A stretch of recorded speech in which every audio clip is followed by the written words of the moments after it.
ఆంధ్రప్రదేశ్ రాష్ట్రం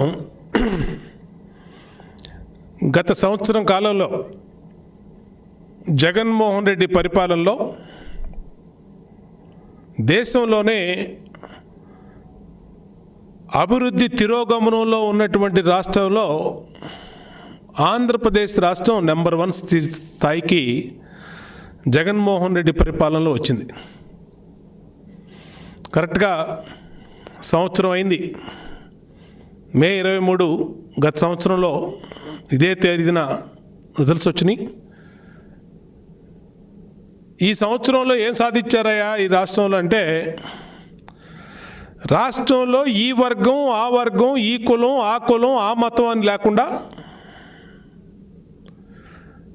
కూలీ పని చేసుకునే చిన్న కార్మికుడి దగ్గర నుంచి వ్యాపారస్తులు, ఇండస్ట్రియలిస్టులు, అసంఘటిత కార్మికులు, భవన నిర్మాణ కార్మికులు, వీళ్ళు వాళ్ళు అని లేకుండా రాష్ట్రంలో అన్ని వర్గాల నడ్డి విరిచినటువంటి ఘనత జగన్మోహన్ రెడ్డి ప్రభుత్వానికి. ఈ సంవత్సర కాలంలో ఈ రాష్ట్రంలో పరిపాలన జగన్మోహన్ రెడ్డి ముఖ్యమంత్రిగా పిచ్చోడి చేతిలో రాయిలాగా తయారైంది. అన్ని వర్గాలు పూర్తిగా సర్వనాశనం అయిపోయి ఇవాళ భవిష్యత్తు అంటే అర్థం కాక ఈ రాష్ట్రం నుంచి ఇంకో చోటకి వెళ్ళిపోదామని చాలామంది వ్యాపారులు, ఇన్వెస్టర్స్ ఆలోచిస్తూ ఉన్నారు. మొట్టమొదటి అధికారంలోకి వచ్చినటువంటి నెల రోజుల్లోనే దొంగ ఇసుక రవాణా కోసం ఇసుక పాలసీని మార్చారు. ఆదాయం కోసం వైసీపీ నాయకులు కోట్ల రూపాయలు ఇసుకలు సంపాదించారు ఈ సంవత్సర కాలంలో. వీళ్ళు చేసినటువంటి ఇసుక పాలసీ, గత ప్రభుత్వం ఉచిత ఇసుకని ఏ ఊర్లో ఇసుకని ఆ ఊర్లో ఎక్కడ ఉన్న ఇసుకని అక్కడే ప్రజలు ఉచితంగా తీసుకెళ్లే పాలసీని పెడితే, కమిషన్ల కోసం ఇసుక పాలసీని మార్చారు. దానివల్ల 50 లక్షల మంది భవన నిర్మాణ రంగ కార్మికులు 6 నెలల పాటు పస్తులు పడుకున్నటువంటి స్థితిని ఎప్పుడు కూడా మర్చిపోలేనటువంటి పరిస్థితి. మొట్టమొదటి దెబ్బ కమిషన్ల కోసం కక్కుర్తుపడి ఇసుక మీద వేశాడు. రెండో దెబ్బ అమరావతి, 3 రాజధానులు. అమరావతిని 3 రాజధానులు అని చెప్పి బయలుదేరినటువంటి ఈ మనిషి చేసినటువంటి ప్రయత్నం వల్ల ఉన్నటువంటి పరిశ్రమలు ఇతర రాష్ట్రాలకు వెళ్ళిపోయినాయి. కొత్తగా ఈ సంవత్సర కాలంలో 1 లక్ష రూపాయల పెట్టుబడి కూడా ఆంధ్రప్రదేశ్కి రాలేదంటే ఆ ఘనత జగన్మోహన్ రెడ్డిని చూసి. ఉన్నటువంటి పరిశ్రమలు వెళ్ళిపోయినాయి, ఇన్వెస్టర్స్ ఎవరు రాలేదు. 1 లక్ష రూపాయల పెట్టుబడి కూడా ఈ సంవత్సర కాలంలో పక్క రాష్ట్రాల నుంచి కానీ ఇతర దేశాల నుంచి కానీ ఆంధ్రప్రదేశ్లో రాలేదంటే జగన్మోహన్ రెడ్డి సాధించినటువంటి సంవత్సర పరిపాలన ఘనత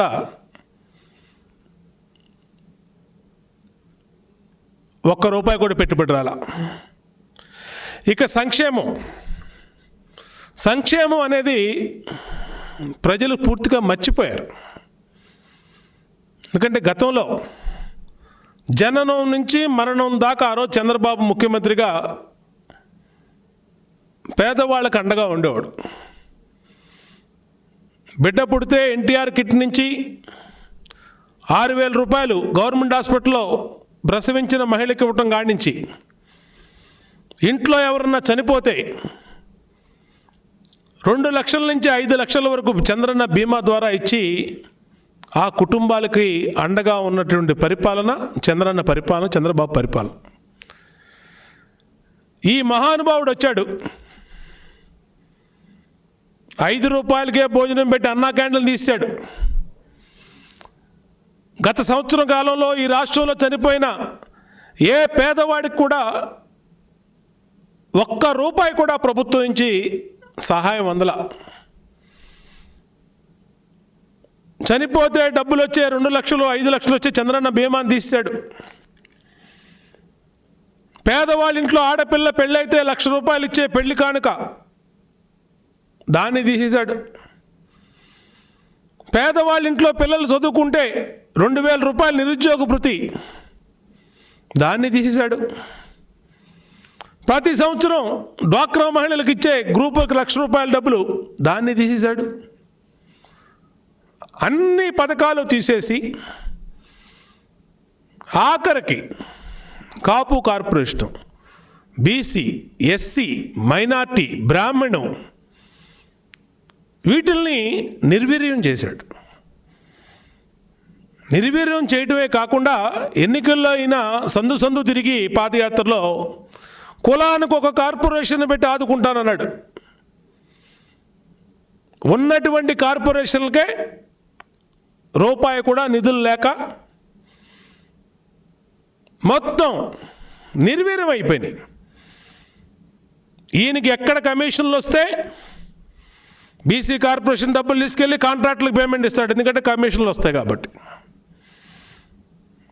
కాపు కార్పొరేషన్ డబ్బులన్నీ తీసుకెళ్ళి ఎక్కడ కమిషన్లు వస్తున్నాయి అక్కడ ఇస్తున్నాడు.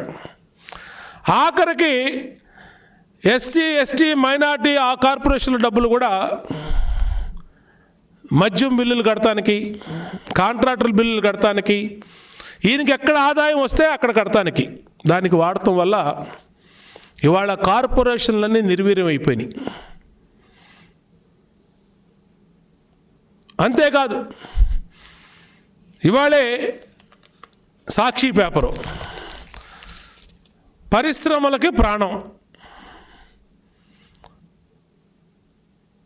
ఎంఎస్ఎంఈ సెక్టార్లో ఉన్నటువంటి పరిశ్రమలకి, స్మాల్ స్కేల్ యూనిట్స్కి వీళ్ళందరినీ కూడా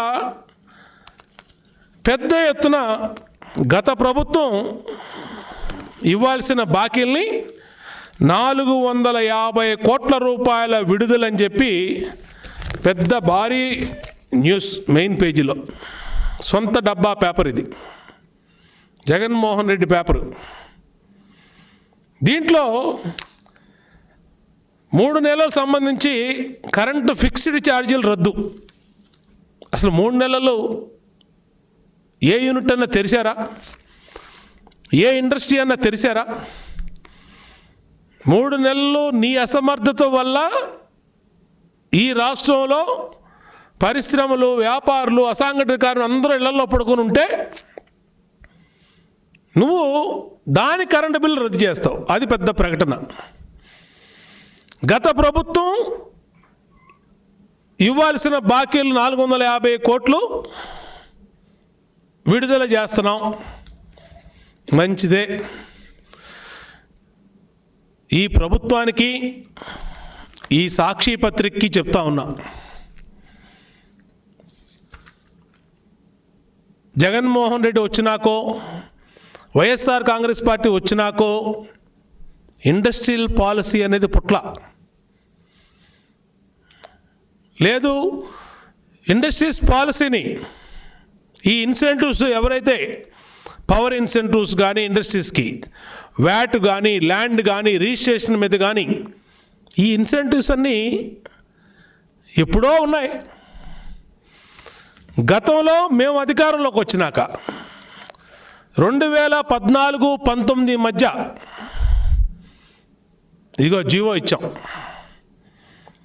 2,000 కోట్ల రూపాయలు మీ నాన్న రాజశేఖర రెడ్డి ప్రభుత్వం హయాంలో ఉన్నప్పటి నుంచి, తర్వాత వచ్చిన 2 ముఖ్యమంత్రులు ఉన్నప్పటి నుంచి ఉన్నటువంటి ఇన్సెంటివ్స్ ఏదైతే బకాయిలు ఉన్నాయో, జీవో నెంబరు 77, జీవో నెంబరు 83.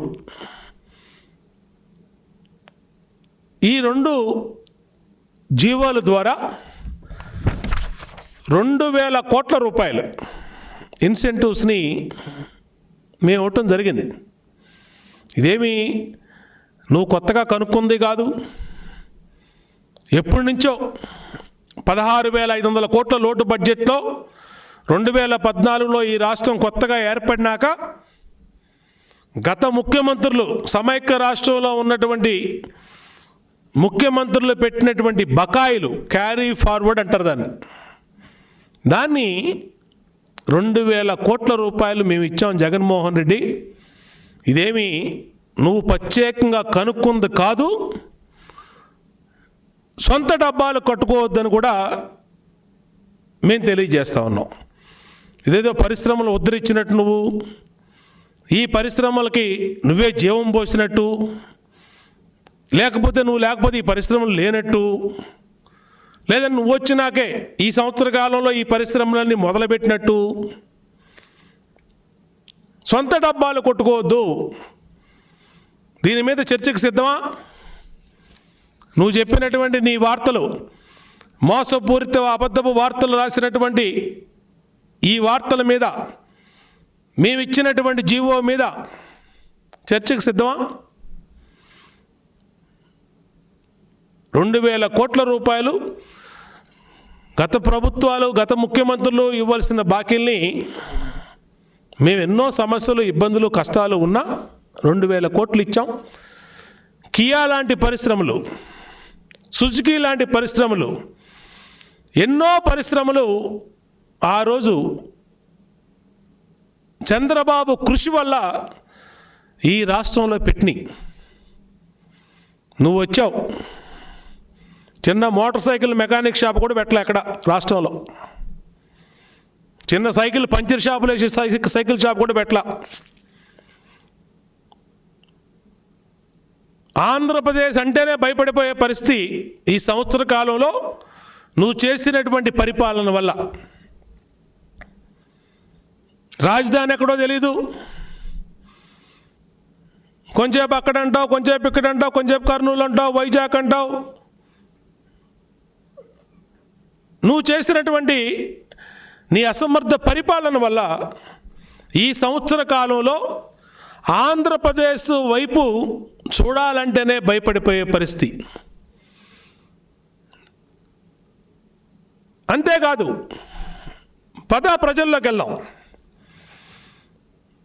ఈ చిన్న చిరు వ్యాపారి కానించి, బజ్జీల బండి కానించి, పెద్ద పెద్ద ఇండస్ట్రీస్ వరకు, బిల్డర్లు, రియల్ ఎస్టేటు, ట్రాన్స్పోర్టర్లు, లేదంటే వ్యాపారస్తులు, భవన నిర్మాణం రంగంలోని వ్యాపారస్తులు కానీ, స్టీల్ ఫ్యాక్టరీలు కానీ, సిమెంట్ ఫ్యాక్టరీలు కానీ, ఎవరైనా ఒక్కళ్ళు బాగున్నారా? ఈ సంవత్సర కాలంలో ఎవరైనా మేము సంతోషంగా ఉన్నాము అని గుండెల మీద చేసుకొని ధైర్యంగా చెప్పేవాళ్ళు ఒక్కళ్ళు చూపించు. పైగా 50,000 కోట్ల రూపాయలు ప్రజల మీద భారం వేశావు. ఉచితంగా ఇచ్చే ఇసుకని బ్లాకులో అమ్ముతున్నావు. 8,000 గవర్నమెంట్ కట్టమంటున్నావు, పైన 8,000, 9,000 మీ వాళ్ళు కొట్టేస్తూ ఉన్నారు. పేదవాడు, బలహీనత అయినటువంటి మద్యాన్ని, ఒక్క మద్యం రేట్లు పెంచే 30,000 కోట్ల రూపాయల వరకు ప్రజల మీద భారం వేశావు. ఇసుక పెంచావు, మద్యం పెంచావు, ఆర్టీసీ బస్సుల టికెట్లు పెంచావు, కరెంటు ఛార్జీలు పెంచావు, ఉప్పు, పప్పు అన్నీ, సామాన్యుడికి కావలసినటువంటి సరుకులన్నీ కూడా ఇవాళ ఆకాశాన్ని అంటుతూ ఉన్నాయి. ఇది వాస్తవమా కాదా? వెళ్దాం పదా, ప్రజల్లోకి వెళ్దాం పదా. ఒక్కసారి తాడేపల్లి దాటి, గుమ్మం దాటి బయటికి రా, ప్రజల్లోకి వచ్చి ఆ రోజు పాదయాత్ర చేసావు కదా, ఇవాళ చేయి. ఒక్క నియోజకవర్గం చేయి చాలు, రాష్ట్రం మొత్తం వద్దు. ఒక్క నియోజకవర్గం చేయి. లేదు నీ ఎమ్మెల్యేని, నీ ఎంపీని, నీ మంత్రిని వాళ్ళ సొంత నియోజకవర్గంలోనే పాదయాత్ర చేస్తే, ప్రజల దగ్గరికి వెళ్తే మీడియాని పెట్టుకొని వెళ్ళమను. ఏ విధంగా ప్రజల రియాక్షన్ ఉంటుంది, ఏ విధంగా ప్రజలు సమాధానం చెప్తారో, ఏ విధంగా ప్రజలు మాట్లాడతారో చెప్తారు. ఇంకొక విషయం, కరెంటు ఛార్జీలు. మొన్న మీ ఆర్థిక మంత్రి బొగ్గన మాట్లాడాడు, మేము కరెంటు ఛార్జీలే పెంచలా, తెలుగుదేశం అసత్యాలు ప్రచారం చేస్తూ ఉంది. మరి ఇదేంటని అడుగుతా ఉన్నా. ఇది ఎస్పీడీసీఎల్ ట్రాన్స్కో 2020-21కి ఇచ్చినటువంటి ప్రకటన, టారిఫ్ పెంచుతున్నట్టు ఇచ్చినటువంటి ప్రకటన. A category, B category, C category, ఇలా 3 కేటగిరీలను పెట్టి ప్రభుత్వం ఇచ్చినటువంటి అఫీషియల్ ప్రకటన ఇది. దీన్ని కాదంటావా? ఇది నిజం కాదా? మీ వాళ్ళు మాట్లాడుతున్నాడు ఇవాళ బందర్లో ఒక మంత్రి, కలర్ టీవీ పెడితే కరెంట్ ఛార్జీలు పెరుగుతాయని, కరెంటు పెరుగుద్ది కాలుద్ది ఎక్కువ అని. నిన్న ఒక ఎమ్మెల్యే విజయవాడలో, మహామేధావి ఎమ్మెల్యే, కరెంట్ ఛార్జీలు పెరగలేదని చెప్పి పక్కన అధికారులను కూర్చోబెట్టుకొని మాట్లాడుతున్నాడు. నేను సవాల్ చేస్తున్నా, మీ 151 మంది ఎమ్మెల్యేల కరెంటు బిల్లులు జనవరి, ఫిబ్రవరి నెలల్లో ఏ విధంగా వచ్చినాయి, ఇప్పుడు వచ్చినటువంటి మేలో వచ్చినటువంటి కరెంటు బిల్లు, మార్చి, ఏప్రిల్ నెలకు వచ్చిన కరెంటు బిల్లు ఎంతో మా వదిలేయండి. నా ఇంటికి 50,000 వచ్చింది, నేను చూపించా, బిల్లు కరెంటు బిల్లుతో సహా చూపించా. కనీసం మీ శాసనసభ్యులు, మంత్రులు, ఎంపీలు కరెంటు బిల్లులు జనవరి, ఫిబ్రవరిలో ఎంత వచ్చినాయి, మార్చి, ఏప్రిల్ నెలల బిల్లు మే నెలలో ఎంత వచ్చింది, లేదంటే గత సంవత్సరం మార్చి, ఏప్రిల్ నెల బిల్లు ఎంత వచ్చింది, తెలుగుదేశం ప్రభుత్వం ఉన్నప్పుడు మార్చి, ఏప్రిల్, మే నెలలో ఎంత వచ్చింది, జగన్మోహన్ రెడ్డి పరిపాలనలో ఉన్న కరెంటు బిల్లు మార్చి, ఏప్రిల్ నెల బిల్లు ఎంత వచ్చింది చూపించమనండి. బిల్లులు ఎక్కువ రాలేదనంటే చూపించమనండి. చూపించే దమ్ము ధైర్యం ఉందా మీకు? ఇవాళ సిగ్గు లేకుండా నిస్సిగ్గుగా మంత్రులు ప్రెస్ మీట్లు పెట్టి, ఎమ్మెల్యేలు ప్రెస్ మీట్లు పెట్టి, ఈ జఫాలందరూ కూడా కరెంటు బిల్లులు పెరగలేదని మాట్లాడుతున్నారు. ఒక్కసారి ఏ ఎమ్మెల్యేనైనా ప్రజల్లో పర్యటించమని చెప్పండి, నియోజకవర్గాల్లో పర్యటించమని చెప్పండి. ఇసుక అమ్ముకొని సంపాదిద్దాం, నాన్ డ్యూటీ పెయిడ్ లిక్కర్ పక్క రాష్ట్రాల నుంచి మందు తెచ్చి ఇక్కడ అమ్ముకొని సంపాదిద్దాం, లేకపోతే పేదవాళ్ళకి ఇళ్ల పేరుతో భూములు కొని దాంట్లో కమిషన్ కొట్టే సంపాదిద్దాం, ఏసీ రూముల్లోంచి బయటికి రాకుండా సంపాదిద్దాం అని కాకుండా, బయటకు వచ్చి ప్రజల్లో తిరిగితే, మీడియాని పెట్టుకొని తిరిగితే, పక్కన పెట్టుకొని తిరిగితే స్పష్టంగా తెలుస్తుంది ప్రజల రియాక్షన్ ఏంటో. కరెంటు బిల్లులు పెరిగినాయా లేదో చెప్తారు, చక్కగా చీపురులతో సమాధానం చెప్తారు మా మహిళలు. 2 నెలల నుంచి పనులు లేక పస్తులతో పడుకొని ఉంటే ఇవాళ వచ్చి ఈ విధంగా కరెంటు బిల్లు పెరగలేదని, అంటే మేము అబద్ధాలు చెప్తున్నామని ప్రజలకు తెలియదా? ఎవరింటికి వాళ్ళ ఇంటికి కరెంటు బిల్లు వచ్చింది. ఇవాళ నువ్వు రాలేదన్నా, నేను పెంచారన్నా, నువ్వు పెంచలేదన్నా కుదరదు. ఎవరింటికి వెళ్తే ఆ ఇంట్లో కరెంటు బిల్లు ఉంది. ఎవరు అబద్ధాలు ప్రత్యేకంగా అబాండాలు వేయాల్సిన అవసరంలా. వాళ్ళ ఇంటి ముందుకెళ్ళి నీ కరెంటు బిల్లు తీయమ్మా అంటే చీపురి కట్టతో సహా వచ్చి చూపిస్తారు వాళ్ళు. ఈరోజు ఈ సంవత్సర కాలం పరిపాలన వల్ల రాష్ట్రం తిరోగమనంలో వెళ్ళటమే కాకుండా కోలుకోలేనటువంటి పరిస్థితి వ్యాపార వర్గాలకి, ఇండస్ట్రియలిస్టులకి, అసంఘటిత కార్మికులకి, కుల వృత్తులు చేసుకునే వాళ్ళకి ఈ రాష్ట్రంలో వచ్చిందంటే జగన్మోహన్ రెడ్డి అవినీతి అసమర్థ పరిపాలన వల్ల. అధికార మదంతో ఇష్టారీతిన ఎమ్మెల్యేలు సంపాదించుకుంటున్నారు. అన్ని చోట్ల అవినీతిమయమైపోయింది. మంత్రులు అవినీతికి అడ్డు ఆపు లేకుండా పోయింది. దోచేస్తూ ఉన్నారు ఈ రాష్ట్రాన్ని. ప్రజల మీద మాత్రం కరెంటు బిల్లులనో, ఇసుకనో, లేకపోతే బస్ ఛార్జీలనో ఈ విధంగా 50,000 కోట్ల రూపాయలు అదనంగా భారాలేశారు. మేము అడుగుతూ ఉన్నాం, నిన్ను నమ్మి ఓటేశారే, 2 నెలల నుంచి ఇంట్లో పడుకున్నారే, లాక్డౌన్ నీ అసమర్థత వల్ల లాక్డౌన్ పిలిపిస్తే వాళ్ళ తప్పు లేకుండా, వాళ్ళకి ఏమాత్రం ప్రజలకు సంబంధం లేకుండా నీ అసమర్థత వల్ల వాళ్ళ ఇంట్లో పడుకుంటే వాళ్ళని ఆదుకోవాల్సిన బాధ్యత నీకు లేదా జగన్మోహన్ రెడ్డి? వాళ్ళు ఆదుకోవాల్సిన బాధ్యత ఈ ప్రభుత్వానికి లేదా అని అడుగుతా ఉన్నా. మూలిగే నక్క మీద తాటికాయ పడినట్టు కరెంటు బిల్లు 300 రూపాయలకే డబ్బులు లేకపోతే 3,000 రూపాయలు కరెంటు బిల్లు ఇచ్చావు. ఎక్కడి నుంచి కట్టమంటావు? ఏ విధంగా కడతారు? ఇవాళ నీ కమిషన్ల కాస్తుల కక్కుర్తి వల్ల మేము అధికారంలోకి వచ్చినప్పుడు 22 మిలియన్ యూనిట్లు కరెంటు లోట్లో ఉంది ఈ విడిపోయినటువంటి రాష్ట్రంలో, నూతన నవ్యాంధ్రప్రదేశ్ రాష్ట్రంలో.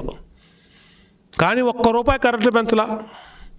1 నిమిషం పవర్ కట్ లేకుండా ఇచ్చాం. పరిశ్రమలకు 2,000 కోట్లు ఇన్సెంటివ్స్ ఇచ్చాం. ఏ వర్గానికి లోటు లేకుండా ఆ రోజు బీసీలు, ఎస్సీలు, కాపులు, బ్రాహ్మలు అన్ని వర్గాలని కూడా కంటికి రెప్పలాగా వాళ్ళ కాపులా ఉండి కాపులా కాసాం.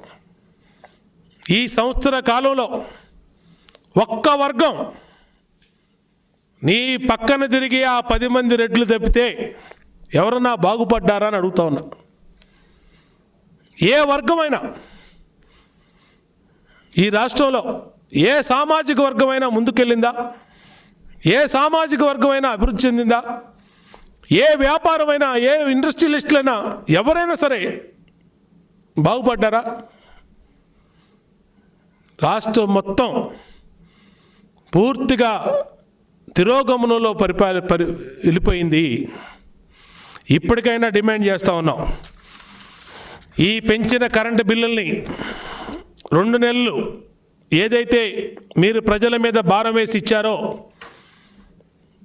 వెంటనే ఈ లాక్డౌన్ పీరియడ్లో ఉన్నటువంటి కరెంటు బిల్లుల్ని రద్దు చేయమని డిమాండ్ చేస్తూ ఉన్నాం.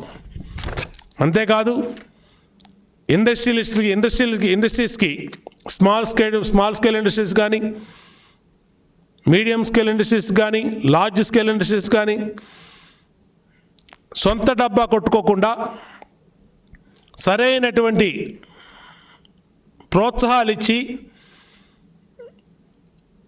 వాటిని కూడా పూర్తిగా ఆదుకోవాల్సిన బాధ్యత ఈ ప్రభుత్వం మీద ఉంది. అలాగే అసంఘటిత వర్గాలు, కార్మికులు, ఆటో డ్రైవర్లు, టాక్సీ డ్రైవర్లు, లారీ డ్రైవర్లు అందరూ కూడా పూర్తిగా ఇళ్లలో ఉన్నారు. వాళ్ళు కూడా నువ్వేదో షెడ్యూల్ ఇచ్చి తూతూ మంత్రంగా 1000 మంది ఉంటే 100 మందికో 10 మందికో ఇచ్చి కాకుండా ఉన్నటువంటి ప్రతి డ్రైవర్కి ప్రతి టైలర్కి, ప్రతి రజకుడికి, ప్రతి నాయి బ్రాహ్మణుడికి, ప్రతి బ్రాహ్మణుడికి, ప్రతి కాపు మహిళకి నీ పథకాలు అందే విధంగా ఉండాలి. ప్రకటనలకే పరిమితం కాకుండా ఖచ్చితంగా వాళ్ళందరినీ కూడా ఆదుకోవాలి. తెలుగుదేశం పార్టీ ఖచ్చితంగా ప్రజల పక్షాన నిలబడి బీసీ, ఎస్సీ, కాపు, మహిళ ఎన్ని వర్గాల తరపున తెలుగుదేశం పార్టీ పూర్తిగా పోరాటం చేస్తే ఆదుకునే వరకు కూడా ఈ ప్రభుత్వాన్ని హెచ్చరిస్తా ఉన్నాం.